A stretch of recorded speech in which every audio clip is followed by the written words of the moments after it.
नमस्कार दोस्तों, स्वागत है आपका विष्णु पुराण अध्याय 5। भगवान विष्णु ने जय और विजय से कहा, महामुनियों का शाप झूठा साबित नहीं हो सकता। तुम दोनों मेरे प्रति मैत्री भाव रखते हुए 7 जन्मों में तर जाना चाहते हो या मेरे साथ द्वेष करते हुए शत्रु बनकर 3 जन्मों तक मेरे हाथ मृत्यु को पाकर यहाँ पर आना चाहते हो। इस पर जय और विजय ने कहा, 3 ही जन्मों के बाद विष्णु के सानिध्य को पाने का वरदान मांग लिया।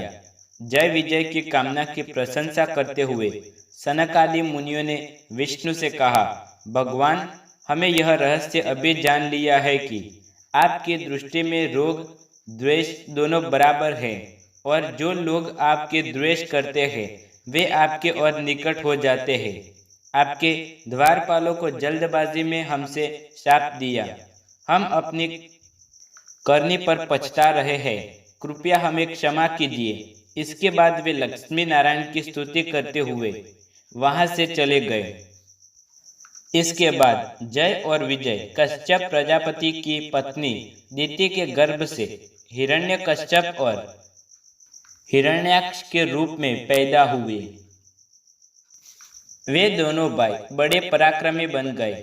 घोर तपस्या करके ब्रह्मा को प्रसन्न कर उनसे वरदान प्राप्त किया और विष्णु के प्रति द्वेष करने लगे। हिरण्यकश्यप ने राक्षसों का राजा बनकर विष्णु का सामना करने का निश्चय किया। हिरण्यकश्यप ने विष्णु को कुपित करने के लिए अनेक अत्याचार किए और पृथ्वी को लुढ़काते लुढ़काते रसातल समुद्र के ढकेल दिया। पृथ्वी रसातल समुद्र में डूब गई। भूदेवी ने विष्णु की स्मृति करके अपना उद्धार करने की प्रार्थना की। विष्णु ने भूदेवी पर अनुग्रह करके दशावतारों में तीसरा वराह अवतार लिया। ब्रह्मा के होम करते समय यज्ञ कुंड से शुभ क्रांति मंडित एक कण निकल आया और बढ़ते बढ़ते उसने जंगली सुअर का रूप धारण कर लिया।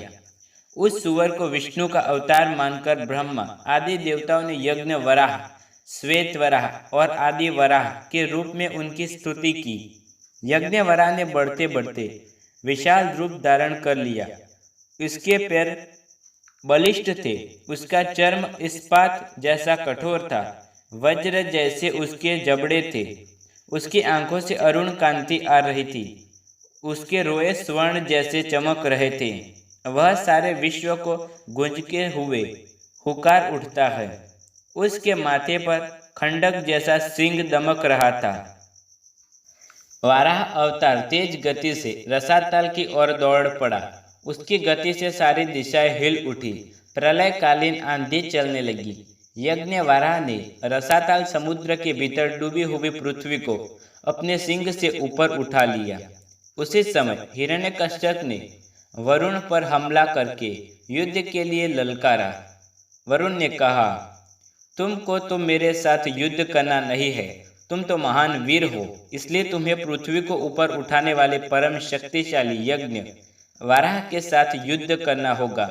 इस पर वह तत्काल यज्ञ वाराह से जुड़ पड़ा। वराह रूपधारी विष्णु के साथ हिरण्याक्ष पराक्रम पूर्वक लड़ते हुए विष्णु के गदा को उड़ाकर ताला ठोकते हुए खड़ा हो गया।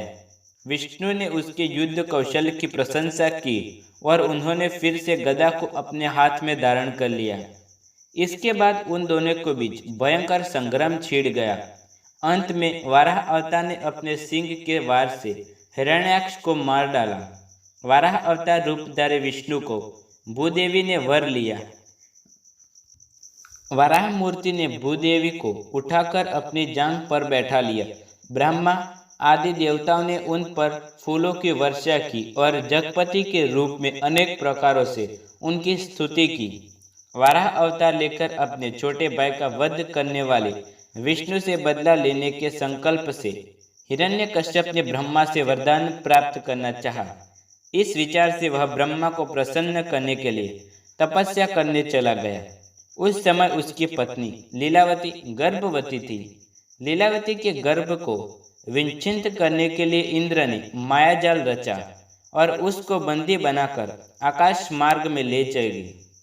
उस वक्त नारद उनसे मिलकर बोले, इंद्र, आप कैसे अन्याय करे जा रहे हो? आप अपने प्रयत्न को छोड़ दीजिए। सदा सर्वदा हिरण्यकश्यप ईर्ष्यावह विष्णु का स्मरण किया करता है। इस कारण लीलावती के गर्भ से बढ़ने वाले शिशु को विष्णु का स्मरण करने की आदत पड़ जाएगी। विष्णु के प्रति हिरण्यकश्यप का द्वेष उस शिशु के अंदर भक्ति के रूप में परिणित हो गया है। लीलावती महान विष्णु भक्त को जन्म देने वाली है, इसलिए आप लीलावती को मुक्त करके अपने धाम को चले जाइए। यह समझाकर नारद जी लीलावती को अपने आश्रम में ले गए। आश्रम में नारद दार्शनिक बातों के साथ साथ विष्णु के गुणों का भी वर्णन करते जा रहे थे। उस समय लीलावती के गर्भ में स्थित शिशु बड़े ध्यान से सुन रहा था। कालांतर में लीलावती ने एक पुत्र को जन्म दिया। हिरण्यकश्यप ने घोर तपस्या करके ब्रह्मा को प्रसन्न किया। ब्रह्मा ने उसे वर मांगने को कहा। इस पर उसने ऐसे अनेक वर मांगे जिनके कारण उसकी मृत्यु पृथ्वी या आकाश, दिन या रात, घर या बाहर, पशु या मानव, देवता या किसी अन्य प्राणी के द्वारा न हो सके। साथ ही सृष्टि के किसी जीवधारी के द्वारा भी उसकी मृत्यु न हो सके। ऐसे अनेक वर मांगकर ब्रह्मा से प्राप्त कर लिए।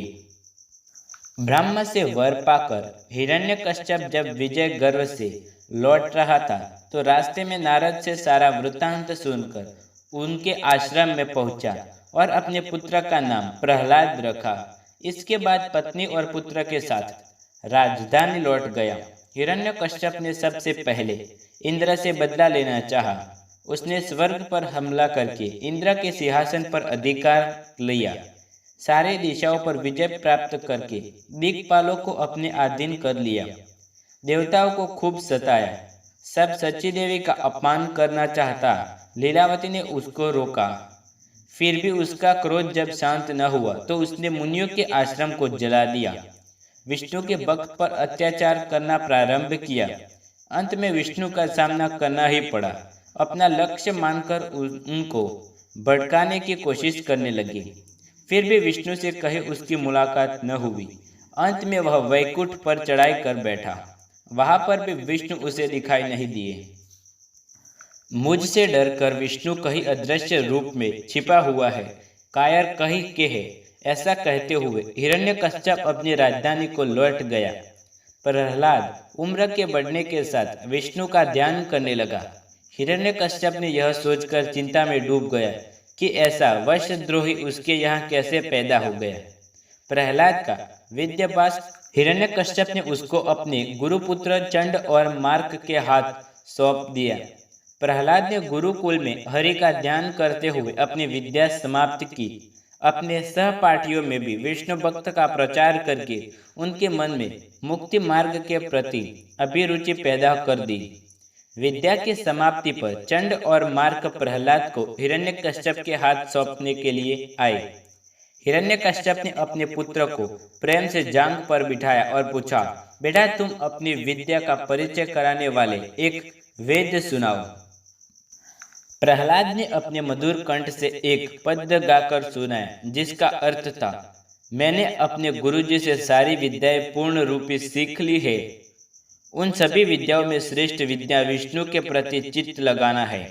विष्णु का स्मरण करने से प्रत्येक व्यक्ति का जन्म सार्थक हो जाता है। प्रहलाद के मुंह से यह बातें सुनकर हिरण्यकश्यप को क्रोध से कांप उठा और उसको अपनी जांघ पर से नीचे ढकेल दिया। तब गुरुओं ने पूछा, क्या आपने हमारे पुत्र को यही शिक्षा दी है? चंड और मार्क दोनों थर थर कांपते हुए बोले, राजन, इसमें हमारा कोई दोष नहीं है, आप हम पर नाराज न होइए। ऐसा कहते हुए गुरुकुल में प्रहलाद के व्यवहार का परिचय दिया। हिरण्यकश्यप ने अपने पुत्र को समझाया, विष्णु ने असुर का रूप धरकर तुम्हारे चाचा का संहार किया है। वह हमारे राक्षस कुल का परम शत्रु है। विष्णु का स्मरण करना हमारे वंश का अपमान करना है। वह अक्षम्य अपराध है। तुम उसका स्मरण करना छोड़ दो पुत्र। प्रहलाद ने शांत स्वर में कहा, पिताजी, आप दानव के राजा हैं। मुझको सौंप देने वाले भी आपको संकोच नहीं करना चाहिए, लेकिन मैं क्या करूं? जैसे लोहे का टुकड़ा चुंबक की ओर अक्रूट से हो जाता है, वैसे ही मेरा मन भी विष्णु की ओर खींचा हुआ जाता है। जैसे भ्रमर कमल को भूल नहीं सकता, वैसे मैं विष्णु को भूल नहीं सकता। यह मेरे वश की बात नहीं है। मेरे शरीर में प्राण के रहते हुए उनको भूल जाना असंभव है। मेरी आत्मा ही विष्णु स्वरूप है। सांपों से डसवाने का प्रयत्न किया गया, पर सांप बालक को चूमकर फन फैलाकर नाच उठे। इसके बाद प्रहलाद को पहाड़ की चोटी पर से नीचे धकेल दिया गया, फिर समुद्र में फेंकाया गया। कालाकूट विष पिलाया। फिर भी प्रहलाद को जीवित देख हिरण्यकश्यप ने उससे पूछा, तुम क्यों नहीं मर रहे? इसका क्या रहस्य है? प्रहलाद ने हंसकर उत्तर दिया, इसमें मेरा कोई रहस्य की बात नहीं है। हाथियों में, सांप में, पत्थर में, अग्नि में, समुद्र में, जहर आदि में भी नहीं, बल्कि आप में और मेरे भीतर में भी विष्णु की विद्यमान है। मुझको मानने के प्रयत्न और मेरे जीवित रहने, यह सब उनकी लीलाओं का महात्म्य है। पिताजी, प्रहलाद की बातों से हिरण्यकश्यप का क्रोध भड़क उठा। वह उस बालक की बाह पकड़कर उसे सभा भवन के बीच खींच ले गया और अपने गदा हाथ में ले ली। उस दृश्य को देख लीलावती बेहोश हो गई। चारों तरफ गिरे हुए राक्षस प्रमुख चकित हो मूर्छित खड़े हो गए। सभा मंडप के सामने लोहे से निर्मित एक विजय स्तंभ खड़ा था। हिरण्यकश्यप ने वह स्तंभ दिखाकर प्रहलाद से पूछा, अरे कुलद्रोही, वह मेरा विजय स्तंभ है। मेरे छोटे भाई का वध करने वाले विष्णु के साथ युद्ध करके तुम्हारी आंखों के सामने उसका संहार करूंगा। क्या तुम्हारा विष्णु उस स्तंभ के अंदर है? आपको संदेह करने की कोई जरूरत नहीं है। वे सर्वमान विद्यमान है और उसके अंदर भी है, प्रहलाद ने झट जवाब दिया। हिरण्यकश्यप ने तेज गति से जाकर उस स्तंभ पर गदा से प्रहार किया। प्रलय ध्वनि के साथ पृथ्वी और आकाश जुटे हुए। ध्रुव के बादल चारों तरफ फैल गए। स्तंभ दो टुकड़े में फट गया। उसके भीतर से चकाचौंध करते हुए दशावतारों में से चौथा नृसिंह अवतार धारण कर विष्णु प्रकट हुए। सिंह का सर, मानव का धड़, हाथों में सिंह के नाखून और अपूर्व रूप को लेकर नरसिंह प्रलयकार ध्वनि के साथ गरज उठा। उस वक्त ऐसा लगा मानो 5 जन्य फूंक दिया गया हो। सुदर्शन चक्र उनके चतुर्दिक घूमते हुए दिखाई पड़े।